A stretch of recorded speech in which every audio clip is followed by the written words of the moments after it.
trabalhos com bonecas, com leques, bambus, essas pequenas coisas.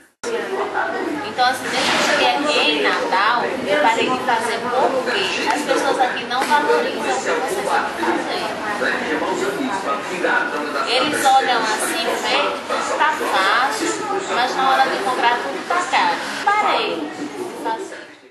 E trabalhei muitos anos, agora parei, tá com 18 anos. Aí faço crochê também. Adoro fazer crochê. Mas ultimamente, pra mim, trabalhar, pra me ganhar através daquele trabalho meu. Sim. Eu gosto. Eu me sinto feliz. Não é bom, né? Você fazer algo que você gosta. Aí depois, agora eu já penso em outra coisa.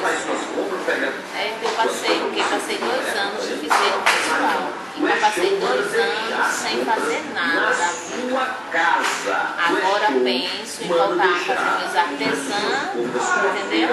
Divulgar o que foi passado na minha vida de 2 anos de deficiência visual não foi fácil.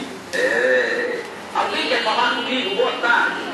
Saía mostrando as pessoas mesmo que me ajudaram. Através dela, possa ser que amanhã ou depois o que eu sei fazer seja valorizado. Foi catarata. O Senhor que deu as luzes logo cedo. O que eu aprendi foi isso, voltar a fazer minhas coisas. O que eu sei fazer há muitos anos, né? Mas divulgando, dando de presente às pessoas que me ajudaram, para que amanhã ou depois, através dele, eu volte a fazer pelo motivo das pessoas valorizar o que você sabe. Minhas bonecas eu gosto de fazê-las com chá, com ervas. E no meio das ervas, eu gosto de colocar uma essência, então ela faz bem para qualquer ambiente. Pelo telefone é 8898 0383 9101 vice-presidente da Federação dos Conselheiros da TIM é 9955 4447.